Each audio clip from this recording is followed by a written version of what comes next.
Hello brother, kumusta? Atong gi-check diri ang matrix diri sa Legacy Moto. Ug na ako'y gigunita na Geely helmet Kirina. Mao kini ang ilahang bagong model sa Geely helmet.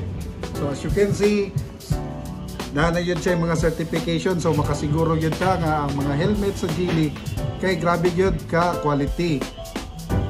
Og dire sa tubangan kaning Geely Kirina kay single visor ra, so medyo balance ra ug gaan ra ang Geely Kirina.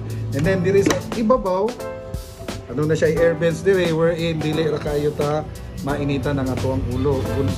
Og usapod sa nakanindot aning Geely Kirina is ang iyahang lens, kay kung mopalit ka adunay pakapin na usa ka free nga lens which is the clear visor lens.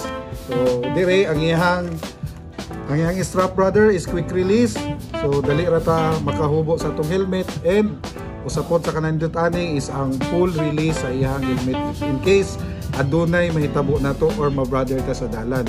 Mao na kung mag-rides ta, sigurado agyod na magsulob og helmet para dili ma-brother or dili ma-Oscar. So balance ra ang kinabuhi diri sa Legacy Moto og mapalit ninyo diri for only 2,700 diri sa Legacy Moto, Hernan Cortez Street, Mandawi City.